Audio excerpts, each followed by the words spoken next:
And are you just doing power, like the slides, or were you switching We will, to different? We will go out to internet. Okay. And audio for videos and some music, but other than that, just PowerPoint. Yes. But I can.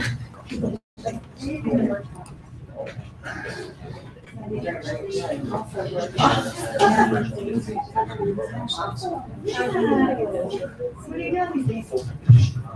get you set up and present for now.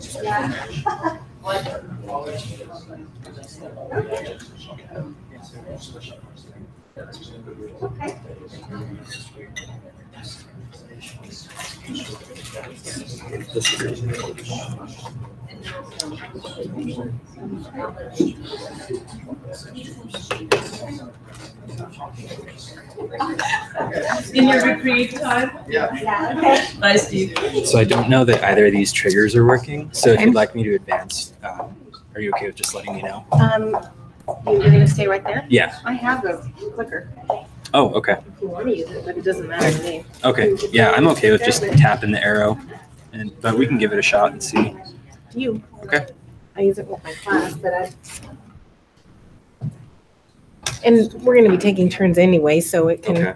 Is there the USBs? Does it connect by USB? Yep. Awesome. So. And on. No, I just seen it. Yeah, I haven't met him. I just always have to lay this where I remember it because it never fails. I leave it in the classroom. And I'm like, ah. Well, that's fun. Do you feel like? But whatever, because we can, like, between the two of us, like when he's talking and when I'm talking, we'll just switch back and forth. You can put yours up there too. I was getting that far. Let's give it a test run. I'm gonna go find. Oh wait, you need the restroom. You got more stickies. Okay, that's all ready to go. Okay, Nate, so we can use the clicker if you want. Well, you even got Sharpies. You're good. Why did they do that? You know, like, I understand having. I have enough we can split up too. So. I just think it's a different. How funny you went and got them and don't know where they're at. I know, I just have some I brought from home. I was like, This is fine. You can just take that. I did the same thing. I threw it on the house. yeah, we're fine these. Yeah, no, I think it's cool. Yeah, I just presentations, but Let's pull it up. Like, on a different way. Will there be any audio that we could, like, so if we played a video or something, then they I told them to Yeah, have this it. is running live right now, so it'll pick up. Yeah. Great, thanks. It's a pretty wide range, so I think everybody should be able to hear it. So we'll open it in a second. Are there sites? Just if you go to, let's see now.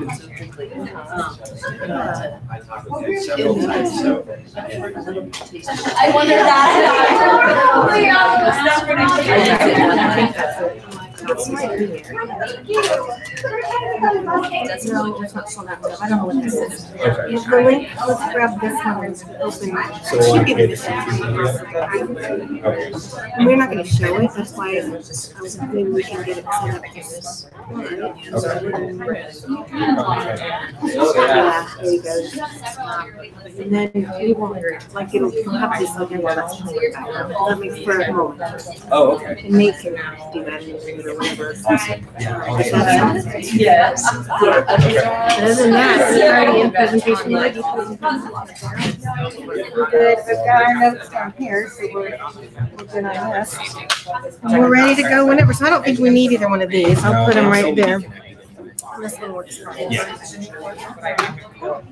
Thank you. Yeah, you're more than welcome. So you're okay. You're welcome to stay. I need to go to the room for whatever you're doing. Is it?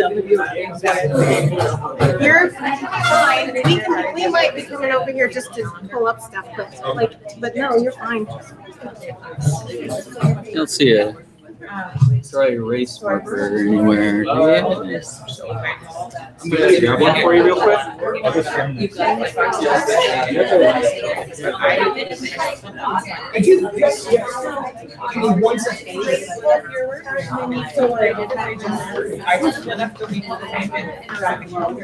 me to go as soon as possible? Like one of these. Play it when we hit like. I don't know. Maybe like on one of these or something. What do you think? Or just start it now? I'd say start it on the top. You want to start it now? Yeah, just play for a second. Just to kind of like get everybody's attention and then you'll. Okay, so he's got it ready back there. Sure. And then just like lower the volume and I'll start to skip it. We can do the strategic. Is it on the He pulled it up. I didn't pull it into the slide. I think it's just a section.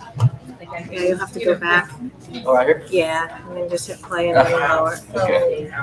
Yeah, you want Do you want to do it on the slide? Do it whatever you want. Well, hit it and go back. I'll hit it and then go back. Leave the door open. Is that right? Sure. Go ahead. You ready? Nice. But your course is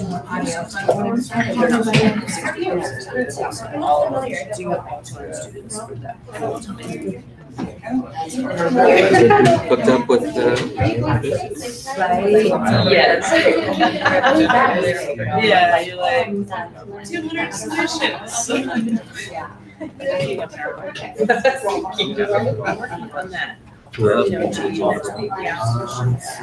right, we're almost ready. We're about to start. Yeah. That's the microphone itself. What are you doing this weekend? Oh, I know. Yeah. Your baby. And I'm like, And then I'm looking at it. I think It's okay if we can't. is it okay if it doesn't work out? Yeah, it's okay. We have other video though too. We're gonna play the other video. Let me grab Jesse real quick because he will know which audio connection. With this? to attach. Yeah. Oh, that's the projector. Yeah, that's for the projector. Because I'll we'll go want check it for the and other see if video we have, too, like, real quick. An audio input Sure. that he'll grab.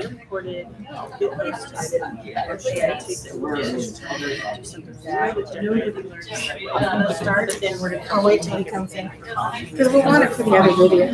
Maybe not too early the whole time. Here it comes. I'm gonna start. No, you're good. You're good. So, right here. Oh, there it is.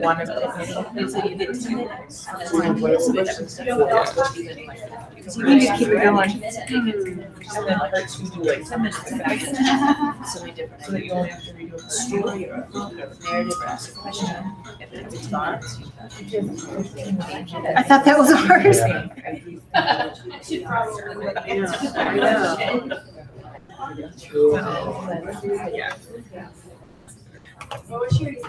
Let me check real quick to see if one of There's relevancy slides here or the already. video would play.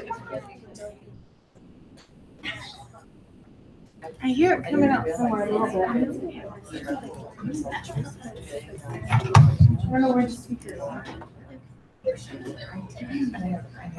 You can go further up on that. I would make a video too. Because I'm the person who goes completely ostrich, right ahead of the scene. Because I guess I should open some of the doors and pay them. Yeah, that's It's fine. You're a convert. I was one of you. It's okay if you can't get it. Yeah. That was just kind of like for an added layer of entertainment. I could play it on myself. All right. That's fine. Okay. I can play it on the iPad, but it's not. It's fine. It's coming here. It's fine. We don't. It's fine. So while we're having the coolest part of our presentation, not really. I'll go ahead and introduce myself and we'll get started. So this one is about really you can teach that online. We want to depend on the positive spin versus the negative spin. So my name is Corinna Provant-Robishaw and I work at Boise State University and I am an instructional designer during the day and an adjunct at night. We won't get to the Sometimes video during the for day, a because I while. teach both face-to-face and online. And this is Nate over here. Hey, just Who also working on the computer. Not that that ever happened, right? Technical difficulties. Who also works at Boise. Well, you can introduce yourself, Nate. I'm Nate Locke. I work at Boise State eCampus as well.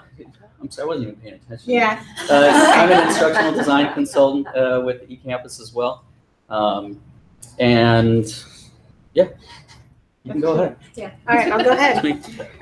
See, we're really well prepared, aren't we? No, we're fine. Just got a That's hiccup. fine. All right, so what we're going to talk about today a little bit is teaching online, and that you can teach some of these courses online. So we have discovered, being instructional designers, that obviously there's more and more pressure that's being applied towards faculty and different people to move some courses to online. Our goal is we want to make sure that when that happens, that they're good, consistent courses that the students enjoy and like. Having a bad experience with an online course can really ruin you for the whole process, right? It's not our objective as far as within that to replace fully online. We do have some fully online programs, things like that, but to integrate flexibility for the student, for the faculty, for everybody else. The student might want to take one online course and three on campus, different things like that. So we are challenged to make that being consistent, right? One thing that we do follow. Why do you think departments want to move courses to online, or are requesting faculty to move to online courses? More accessible. More accessible. You can open more sections and teach more students and make more money. Well, our students are also different. We don't have like the post-high school Demographics. student Yep. demographic anymore. Non-traditional to traditional as well. What about cost reductions?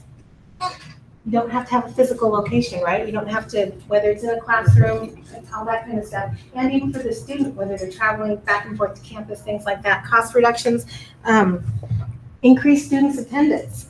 More students think, oh, this is great, I'm gonna take an online course because I can just do it whenever I want to at home, so that flexibility. Higher levels of engagement and double learning retention. So we're gonna talk about some of those things as we get into our slides a little bit more. So our goal is to challenge the students to practice higher order thinking skills online, being able to do that, instead of just taking notes during class time and presenting technology wisely. So that's what we are here to talk about, is how we present that technology wisely. So what we do, go back to Mission Impossible. We're gonna get this, it's bound to happen, right? So I can go into a little bit of what we do at eCampus. So both Nate and I work for eCampus at Boise State. And one of the things that we do is we want to make sure that we are designing and redesigning new and existing face-to-face courses. So how many of you guys teach online? Okay, how many of you guys teach face-to-face? Can you just take that face-to-face and dump it in an online and just run? You can take a lot of the content, but no, you really got to build in discussion boards, different things to make sure it's interactive. And I'm really not sure how important it is anymore, but that's okay. We don't need it. Basically, it was the theme of that it is possible, not impossible, but to teach online. Anyway, so how many of you were reluctant when you were first asked to teach online? Nobody? No. Why? One if you don't mind honest sharing. It was a writing course and a research writing course. And I had always done sort of the just, your peer edits, your group activities in order to really grow students and writers. And I was very intimidated for how I was going to do that in the online side. Awesome. Yeah. That can be really scary when you move to an online. How am I going to interact with all my students, and how are they even going to know who I am? I will tell you, I have been chased down at Costco by an online student. Corinna. And I'm like, who is this person? I'm so-and-so. I can't remember his name. David. We'll call him David. Maybe that was his name. And I'm in your online class. And once he told me who he was, because we have 30 of them in there, they have one, so it's a lot easier, especially for them to remember you. I knew exactly who he was. I knew everything. I knew everything he'd written. I knew everything. He had his little girl with him. I'm like, I've heard about your little girl all online. So you can. I mean, this was a little rare. It was a little stockish, weird moment. But it was really cool. It was really cool that he made the connection with me and hunted me down and said something. So what do you see as being some of the biggest challenges, not being hesitant, when you first moved your courses to online? How can I make this happen online when I know how it works face to face? Very good. I think finding effective instructional strategies that create engagement in an online context is much more challenging. And effective, big word, being very, very clear, lots of instructions, because you can't stand up here and go, all right, did you guys understand what I just explained to you? And now let's work on it together. They're in la la land. They're at 2 o'clock in the morning. And if it's not super, super clear, I'm certainly not going to answer that email at 2 o'clock in the morning and say, well, this is how you do it. Just addressing the isolation issue, how students aren't in a classroom with other classmates, but Yeah, feeling isolated and bonding together, which is really, really good. I did my master's online at Boise State, and I was totally anti-online. I went and took my computer to the department and said, set this up with internet. And he's looking at me like, that's not how it works. I worked on a computer all day at work, but I did not have internet at home. I know I'm dating myself a little bit here. But when I finally got through it, to this day, I'm still really good friends. And I've never met any of them, all the people all over the United States that were in my master's program. So that interaction, that connection, that bond.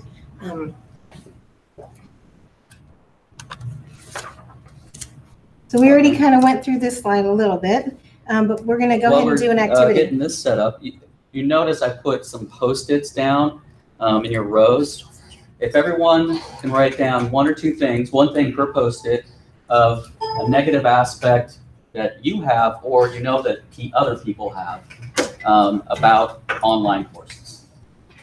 And when you're done, we'll promote laziness here. You don't have to get up, just stick it on the back of this black plastic thing, and I'll come by, I'll pick them up. And then we'll talk more about these things at the end of the presentation. I don't know.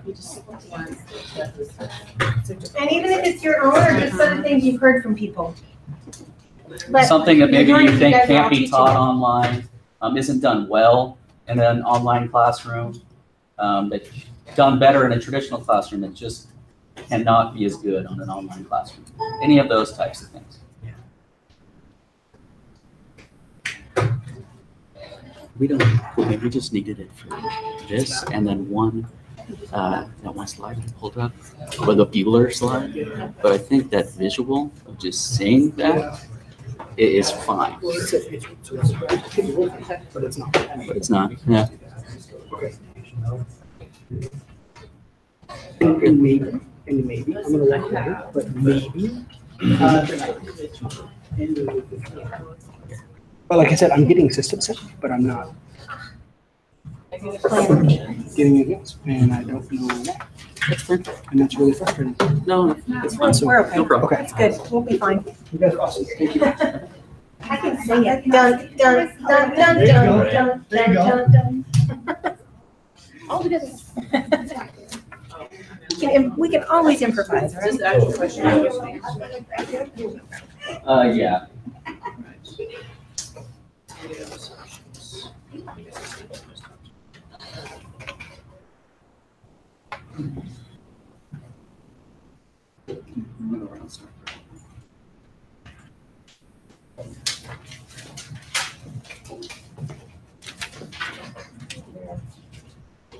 I like that one.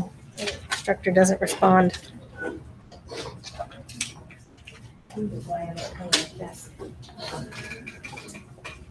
Well, you guys are doing great. Lots of negative assumptions. I know, yeah. Wow. So many. I got one more for you. Okay, where are the materials? Are you putting him in the category or just? I want to, while you're talking, I'll do that. Okay. All right, our next one is the video. I just Robin. Yeah, I got that. Can you play it? Or is this what we don't have sounds? Yeah.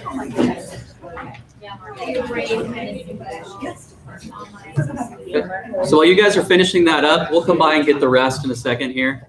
I'm going to go over a few assumptions that we actually talked about a little bit, some of these, but I'm going to get into some more, a little bit more here.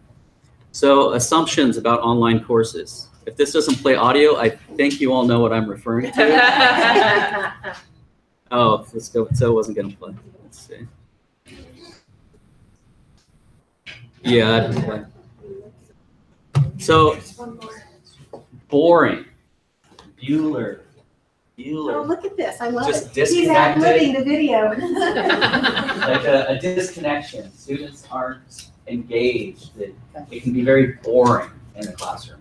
And that can happen actually quite a bit. So who knows the one post, two reply discussions? Technology issues. Right. Thank you. What are some complaints you get about that from students? Yeah. Their work schedule or their lives will revolve around the timing of the posts, and it's difficult to make that second post in time. Right, the timing. And do you think that students actually go and read those replies afterwards? And you see conversation happening, like say a student replies to you, you see or replies to another student, does that conversation continue? Sometimes it does. Corinna will get more into that in a little bit, but there is ways to create more engagement in a discussion. Also, what can be boring is taking, if anybody does this, I'm sorry. So say you move a course from on-campus to online, right? So some assumptions that people make are that they can just record their lecture that they have in class and move that over, tape it, and post that right into their online class. And so what do we know about students using technology using technology with their attention span, actually sitting down and watching stuff on the computer? Yeah, you want to keep it short. You lose them quickly. It's like you're dealing with kindergartners or something, it seems like, but you lose their attention very quickly. So rule of thumb, 10 minutes. 10-minute chunks is what you're looking for. And a lot of times, it causes you to rethink how you make these videos. So instead of just a video of you lecturing, you want to take the concepts that you're talking about, the ideas that you're talking about, and break those up. So a student can sit and watch one 10-minute video about an idea or a concept that you're discussing in the class. And if that ends up being maybe 4 or 5 videos, that's fine, but it gives a student the opportunity to take a break and, or if they want to come back and revisit an idea, they don't have to open up a video and scroll through it until they get to a certain point. Like, oh, I think it was at 45 minutes, maybe an hour and 20, you know. So that's some of the things that can make an online class a little boring.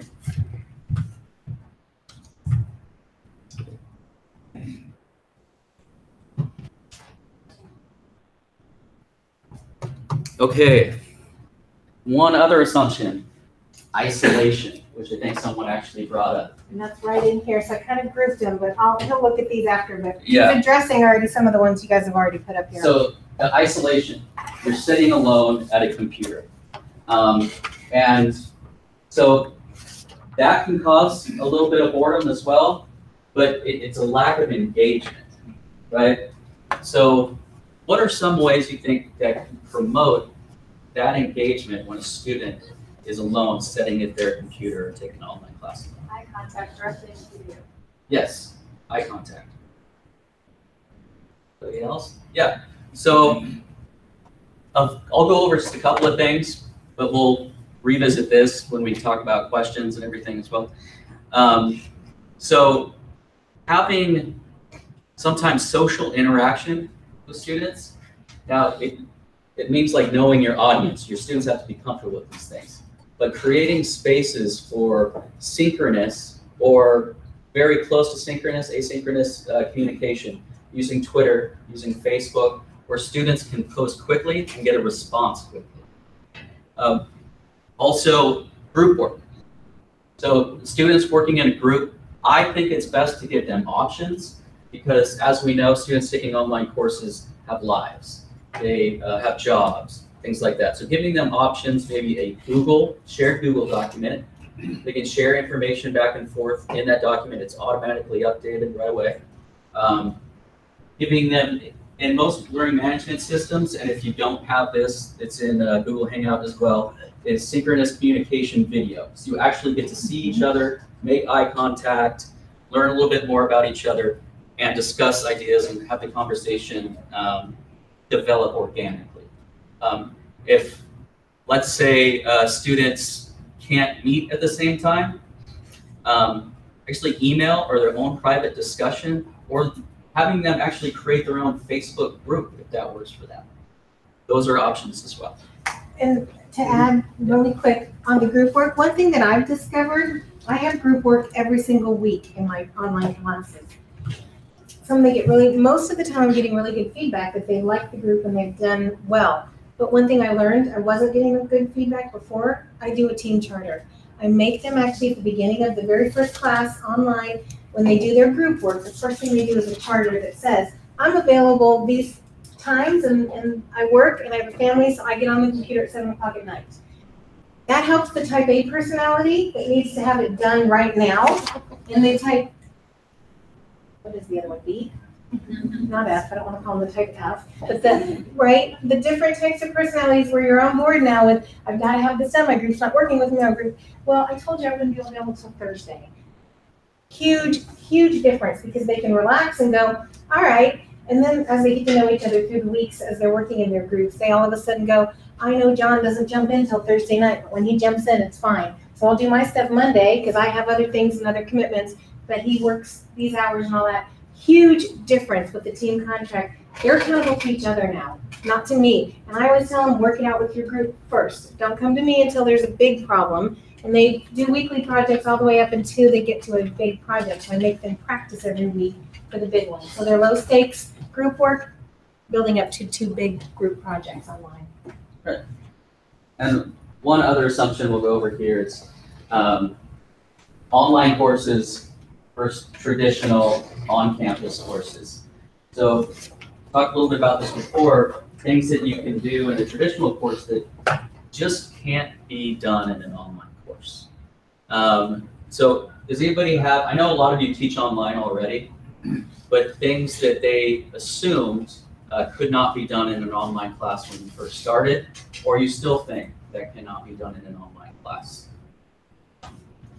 I do like poster presentations where I have to like get together during class time and they create like the giant post-its or something about one, like divide them up into groups and then they report out to their classmates. And so I'm working with Hans and we're trying some wikis this semester. It will happen in the fall to see if we can use the wiki so they engage with a small group and then report out and have a discussion board about it.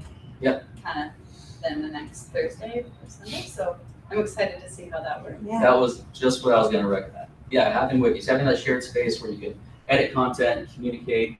They have that in most learning management systems, but again, you have Google Docs as well. We're using Google Docs Using versus Google the Docs too. actual wiki tool and Blackboard. So Hans is great. He knows what he's doing. I think and somebody, on your question, somebody said something about how to teach math. If you don't have to volunteer, if you don't want to do it. I wrote it. I don't teach math, but that's one of the, because I'm very pro teaching online, but I have heard in the past that seems to be a challenging topic. Statistics, math. What do you think? What do you think? Online. So you teach math online? Oh, you don't. Yeah, we Those have types actually, of courses. right, Where you're used to like going out to the whiteboard and writing something out. right. We have built a few math courses. There is ways now,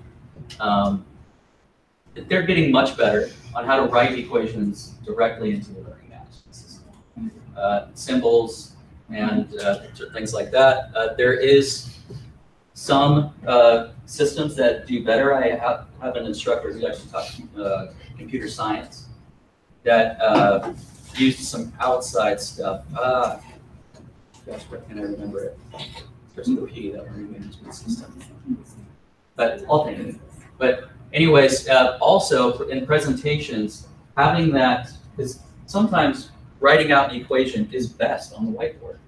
So actually recording an actual presentation of an instructor actually working it out on the whiteboard. I'd say one problem at a time in one video, something like that. And so, and there's ways to do that with video. You can focus in on the actual equation, focus back out. We've done things like that. If you're doing it yourself and you don't know how to do some of those things, an iPad or a cell phone, the cameras are so good nowadays that they actually work just fine. More advanced stuff, like Khan Academy, if you've ever seen it, is writing on glass as well. We have thought about doing that. I know, anybody work at CWI? You know Darren Olson? Yeah, Darren Olson actually have been pushing that at Boise State. Yeah. Max actually helped me last week record a Lightboard video for my math class. So that's something that we're trying. Yeah, the Lightboard. I think Boise State's slowly coming on board with at the library in that green room, trying to get, like Nate just mentioned, there's lots of apps if you use and not just an Apple product, but like when I know that Apple has explained everything. I'm also working with somebody that's designing a business statistics class, and it's very Excel oriented and very formula oriented, so it doesn't have to be just math. And she's incorporating it into her quizzes. They have to submit the formulas. They take a picture of it, even if they're writing it out. So there are ways. It's knowing what you can do with it that makes it a possibility to do it. Right, and online education is still fairly new in the scheme of things. So new technologies are coming out more often. And one thing to keep in mind as well, like you're doing with Hans, trial and error. Try something out. I would say something you're more comfortable with first. Look at, and then after the course, gather data, find out what worked and what didn't about that tool. What students enjoyed and what they didn't. So, and then improve the course for the next time. It's very important to always be revamping, redesigning the course under each time you teach it. Because there is good technologies and better ways to do things. So, I would also say it's one of the things that I noticed with, it sort of applies to this when you're talking about student demographic. If you have students that are younger, you can kind of throw up any sort of social media, any app, and they're pretty good at picking it up even if they've never encountered. But with online ed, you have a lot of students who are not very tech savvy. And so I found it very helpful when I started the class to a lot of those introductory activities, use different social media sites for the little things, and kind of then they're getting an introduction to it, they're practicing before you get into some of the larger projects and group work. Because then I feel like if you you're babysitting and feeding them as you go along, it gets them more comfortable, because you can't assume even the most basic tech knowledge with, you might have someone in the class who the first time they signed up for any of these programs was when they're signing up for your course. And I think that's awesome, because you're and a lot of times, just like you said, it's that fear. Even us as instructors, oh my gosh, I'm not going to make them do videos, because how do I explain? I don't even do videos, right? And then when I was watching, she's 17 now, but when she was like 14, and I'm like, she's going around filming the dog and uploading. I'm like, what are you doing? Oh, it's a project for my class. And I'm like, all right, well, if you can do this, I'm certainly my students in college can do this. So my fear, my fear kind of went a little bit away with, I was in a mobile learning institute last week for 3 days and learned about Flipgrid. And I'm going to do that. I'm going to do that. And my online starts in a couple weeks. And instead of them doing hi, my name is so-and-so and I'm going to school, I'm going to have them do Flipgrid. And I want to see them. That very first, and then they can respond back by video. Super easy. It's a button. It's like the most simplest thing in the world. And I was like, we can do this. So my fear of letting go that I don't have to type out their introduction, and I'm gonna throw it in there, and it might be a big massive disaster, and I might have a 50 million emails, but it might be okay. My guess is it'll probably be okay, because if I could learn it that quick last week and incorporate it. So that fear is a big one, and it's our own fear, not just the student one, but sometimes you gotta throw it out there and go, ask your 14-year-old if you really need help if you're the non-traditional, or help desk for different things that we can provide. Yeah. So what does a good online course look like? Now, we've talked about some things already, but one thing that at eCampus that we use as a guide for us and to evaluate our courses at the end is Quality Matters. Who's heard about Quality Matters? And I have Good some portion of you. copies that I didn't make like enough for everybody, but we'll share this. Okay. Take one if you want it. If you don't want it, just pass it along. But it's just this, so we'll have other ones. Now, I just went to the making a good PowerPoint presentation thing before this. And then as we were learning these things, I'm like, oh man, I want to redo that slide. Do I have time? But I know most of you probably can't read this document here, but this is the Quality Matters rubric. So it's broken up into, let's see, 8 general standards, the course and overview, learning objectives, assessments and measurement, instructional materials, learning activities and learner interaction, course technology, learner support, and accessibility and usability. So we have the 8 generals, and then there's 21 that are essential. So there actually is a certification that you can get if your course meets these 21 essential standards and meets a certain points, which I think is 80 to 81 points. But we actually don't have that certification. It costs money.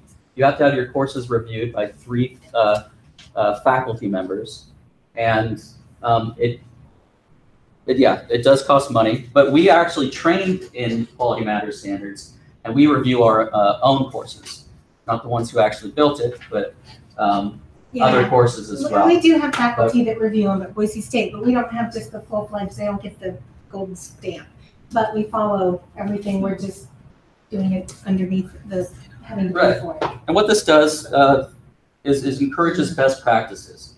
So some of the important things that we'll go over today, because I'm not gonna make you go over 81 standards and memorize them and take a quiz or anything. So let's get there. So the introductory information, and like when students first come into the class, you don't want them coming in and saying, okay, where do I go now? Like what happens? What do I do? So it's really important to have a welcome message. This can be emailed out to students that welcomes them to the class and directs them on where to go first. And what we like to do is even have a link at the top of the course that says Getting Started. So they would come to and click on Getting Started, and then that would have all the information for, that section would have all the information for support, for the purpose of the course. It would contain the syllabus, which we have a link to here, and the instructor information, all of those things. And then keeping it simple. One thing that I also learned in the PowerPoint presentation session just before this is black and white is great for accessibility. If you do have students with visual disabilities, black on white is really good. Also keeping it simple, not having a bunch of links here that can be very confusing.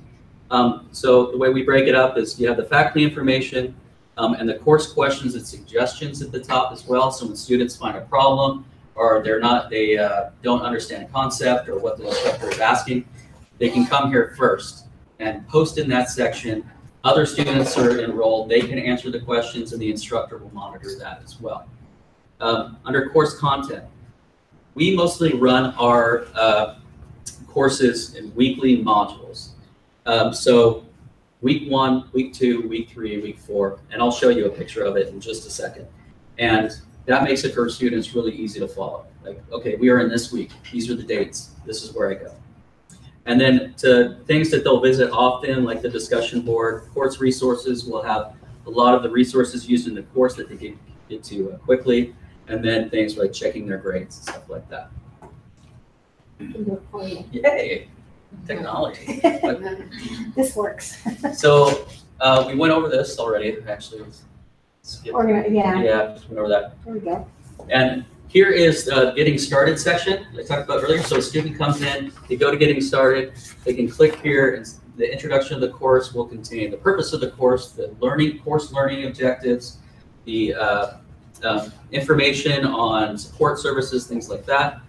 Getting to know Blackboard. If they haven't used Blackboard before, or any other learning management system, going here and seeing how you actually navigate through the course and what support services there are available is very useful. Student services and resources. So if students, there's information for the library, information for the Educational Access Center. So if students do have a disability, they know who to go to, who to contact. And then also an introduction of the instructor. This is a theater course that I built about a year ago. And fortunately, the instructor really was a proponent of using video in the class. It was a theater class, I would think it's pretty vital. But we won't play the video. Maybe we don't have sound, but also it's long, so like 5 minutes long. But what he did was he was at his house.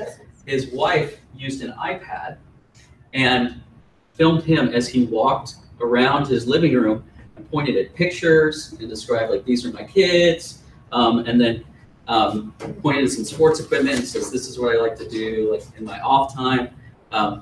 Shakespeare, talked about how much he loved Shakespeare, and a few other pictures that he had in the house. So that's a great way for students just to get to know you. And in that instructor video, when they first come in, that's what you want. Having a, introducing yourself, say just with a webcam, that can be effective too. I would encourage having a little slideshow in there, just for them to see you in a natural atmosphere. But yeah, so next, okay, so here's the modules.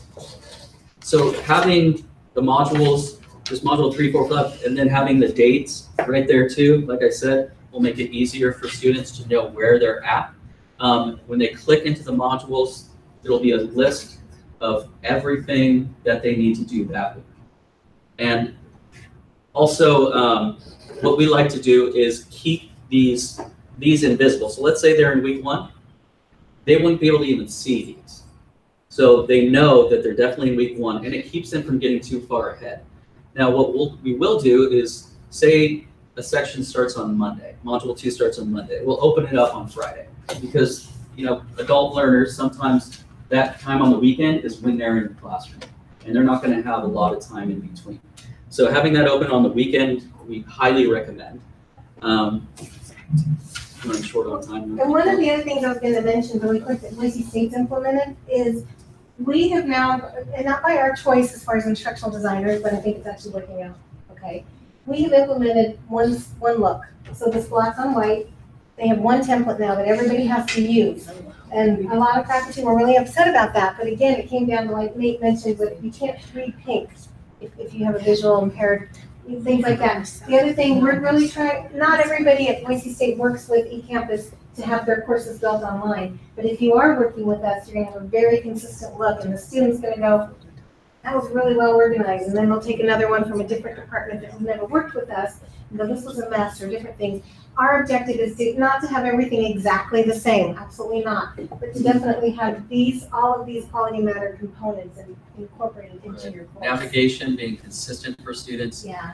It allows them to not have to think about where they need to go to get information, where they need to go to complete activities. They can focus on actually completing those activities. And customizing it to right. your individual needs as a faculty. So when you click into a module, what we like to do is have a little overview area. Some instructors will have a folder that says introduction and overview. Students would just have to click into it. And one thing that I like to do is just have that right at the top of the page when students come in. So they would have an introduction at the top of the page to the actual module, what the students are going to be doing that week, what topics they're going to be covering. the learning objectives, the course learning objectives that apply to this module, so students will know how the work they're going to be doing that week is going to help them accomplish the goals that that the course is asking them to have done at the very end. And then under that would be the module or unit objectives so the actions they'll be completing in the classroom that will help satisfy that course learning objective. Down here I have a table that goes, it's a checklist that goes through the week. Like, these are all the things that happen during the week: the readings, the guidance, homework, discussions, any group work, and then an evaluation at the end. Now, when using a table like this, worrying about it, I made this accessible. That can be hard to do. So if you don't have support, or if you know how to do it, that's great. If you don't have support or don't know how, I would suggest just doing a bulleted list. That works just fine as well, and screen readers will pick that up just fine. What's missing? What do you guys see that's missing, that you think might be missing, that might be helpful to the student? Date. Why do we not have dates in there? Why do you think we don't have dates in there? So you don't have to redo it every day. Every semester, if you keep the same pattern, your Tuesday, Thursday, Sunday, or whatever pattern you're using, I'm teaching it in the summer, or I'm teaching it in the fall, or I'm teaching it in the spring. If I put dates in, and especially in Blackboard, I don't know what LMS, some of the other, I think, CWI uses Blackboard as well, right? And you use Canvas. Canvas, which, yeah, you're lucky. Not a But, so there's reasons, because if you have a date in there, you're gonna get that email from 10 students going, oh, this isn't due till May? Cool. No, it's really due when we're in the fall. But get that, I mean, students, it's just one less thing for you to have to go change. So we keep it super generic within, but then you can do a schedule that's a big, like a course schedule, or one piece of paper that you change all the dates on and give them the specific or on dates. that modules page where you're listing all the modules, having the dates there. Exactly, that's easy to change. Because you can change those pretty quickly. That's where he's like right here. Right there is where the date is. But then once you go in, you don't want a bunch of dates because you got to change them every single time. Right, and then having the times in there too, how long these things are actually going to take students to complete, I think is very important as well. We have adult students in our classes that have jobs, and they want to be able to budget their time well. So also having that, having a sequence that's fairly, that's used throughout the course, a sequence of activities. So they know they're going to have all their instruction that they have to have done by Tuesday. They know they're going to have a discussion and maybe a reading quiz done by, say, Thursday. And then by Sunday, they have to have their homework and group activities done. If you keep that consistent, it makes it easier for students to budget their time. I also noticed that you have mountain time on there, which is good because that's saying mountain time is where the instructor is located and where the server is located. Right. But I mean, we've had students as far away as Germany and the island of Vanuatu. So, you know, you never know where your students are going to be. Right. Yeah, and when you do have students all over the world, I suggest also being flexible.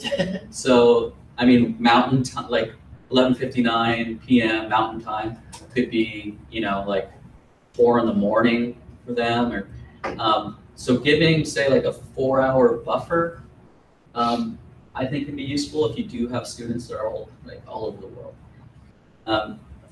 So technology and accessibility is something that comes up in online courses quite a bit. So this is an instructor lecture video. Again, this is from a theater course that I took. You'll notice here there's captions at the bottom. So whenever you do videos, I think really important that you do caption those videos.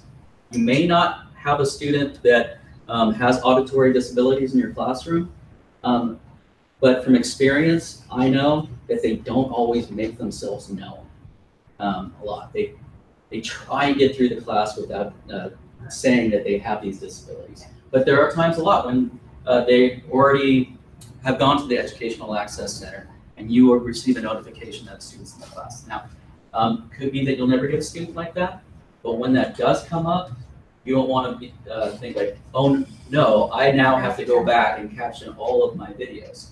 So doing it up front, I think, is really important. And there are support services, usually on campus, that will help you with that. we have at eCampus student interns that do all that terrible, monotonous, tedious work for us, and aren't paid enough, I don't think. But so having that done, and one thing too, if you do it YouTube, if you speak clearly, those auto-generated captions are okay. They actually work a lot of the time, but you can go in there and adjust words that weren't put in correctly, put in punctuation, just to make it clearer to students. And also, so one, we have a little bit of time. Technology in the classroom, going out and using Facebook, using Twitter, and some other outside sources are great. But what happens when a student has a technology problem? Something goes wrong. They'll come to you. And I mean, you can't help them because it's technical support that they're going to need from that system, from that tech support. So we encourage not using those things as tools to communicate and for students to use on their own, but for actually completing tasks for the class itself, we recommend staying within the learning management system. And there are tools in Blackboard and in Canvas that can do a lot of the things that, say, Google Chat and Twitter can do. So some of those, Blackboard Collaborate Ultra, this is a video system that students can all come in at the same time on video using their webcams and actually have a board that they can work on together. It has a chat feature. They can record the sessions and they'll actually download to the Blackboard Collaborate page so they can watch them later. This is also a great tool if you're recording a lecture, or I encourage instructors to use it for question and answer sessions. So let's say 1 or 2 hours a week, they come in and answer questions that have come up in the class, or they go over some activities in more detail. Having that recording feature is very important. So students can come back and watch it if they weren't able to attend. Discussion boards, blogs, and wikis. So one other important thing about having the tools in the learning management system is that the support is there. If that's in your learning management system, you should have an actual help desk that can answer questions for students, because you're not the tech expert, right? So there's always going to be a little bit more support there as well, and they're going to be accessible. So really quick, I'm going to skip over this because I'm going to move into discussion boards really quick. And we kind of already talked about most of this stuff when you don't just jump in and teach your face-to-face as an online. You've got to convert and make things. So how many of you guys love discussion boards? You love them, right? Absolutely love them. So one thing I learned, I teach a required class, University Foundations at Boise State, and it's based on diversity, ethics, and globalization. In my face-to-face, it can be really touchy topics because it's opinion-based on what you think of what are your morals, what are your ethics. So I can't really, and I have a hard time getting them to talk. My online discussion boards are on fire. They're safe. And I've noticed a couple of you guys mentioned things like that. You feel safer because you can read other people's posts and you can go, well, I disagree because, and you can think it through. Discussions have, and I think as we talked about earlier, it's really important to have good prompts. So some of the prompts that I use, I actually have videos in my discussion prompts, and I will play. And this is about, some of them are up to a minute, but less than a minute videos that they can watch. And then I make sure that I'm saying, all right, I want you to think about, watch this video, provide me your opinion, respect each other, discuss it. It's really interesting to watch how. And I teach both. I teach the same class, both face-to-face and online, because I don't want to give up my face-to-face. I actually enjoy face-to-face just as much as I enjoy the online. But I have noticed the interaction among my students in the online is much higher than the students in my face-to-face. I show this exact same prompt in my face-to-face, and then they all just sit there. Okay. Versus when they're talking. The other thing, as Nate mentioned, is using outside sources. So I will also, within my Blackboard on both face-to-face and online, I will use parts of lectures.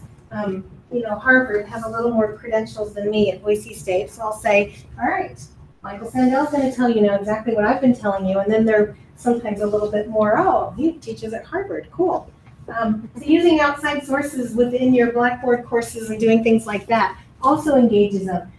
These are an hour and 20-minute lectures. I certainly do not ask them to watch that long. As Nate mentioned, 10 minutes. 10 minutes at the most, and I'll try and cut, I don't know if I can cut this one, but I'll tell them, go to this spot, go to that spot, and watch a little bit of it. Because it's the same thing in the book that they just read, but it's live now, it's interaction. And I really like how all his students will start asking the questions, because then my students will start asking those same ones. So you guys mentioned what courses can we or can we not teach online. Teresa Fogarelli out here, we put her theater arts class online for the first time, and she was very hesitant, and it's actually done really well. He's done theater arts with Reinhardt, some of the ones here. Business stats, math courses, political science statistics.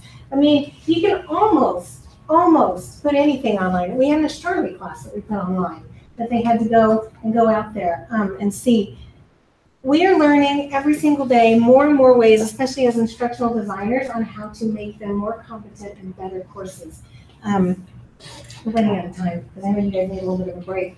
I want to open it up to you guys. Do you guys have any questions? I feel like I kind of just did a dump on you in the last 5 minutes with my comment. Sorry, really fast. But we're also learning that I used to be saying you had to have a discussion every single week. I don't think you do. There are other ways to interact. If they're doing group work, maybe don't do a discussion board that week. There's other ways to have the students doing.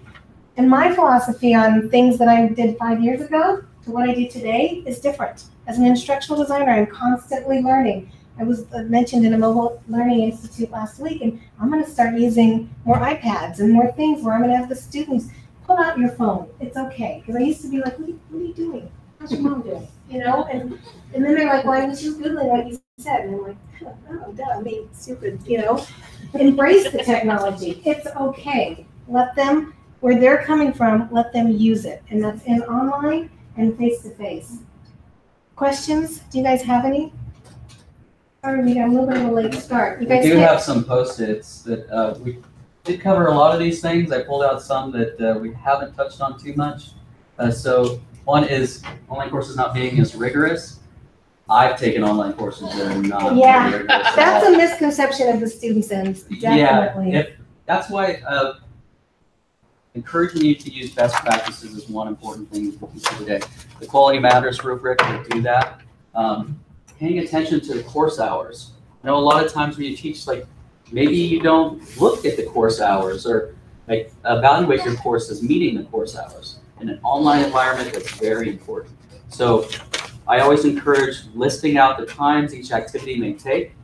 Then you can add it up, make sure you're meeting those requirements to meet the course credits.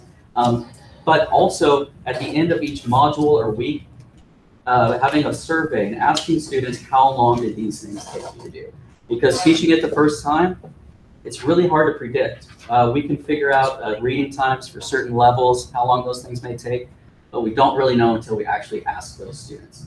So having surveys at the end of your modules, I think, is really important to check your level of rigorousness in the class and then make improvements if it's not as rigorous. And, we were supposed to be done Yeah, that's why I was...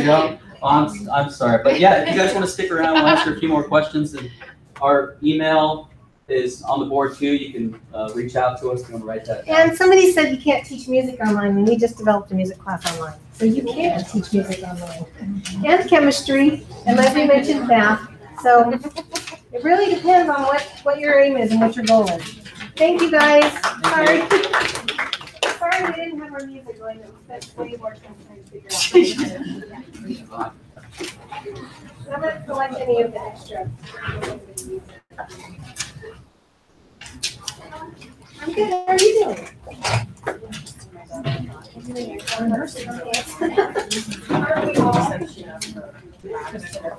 Yeah, excuse me. So I need to talk to you about animal student. Okay.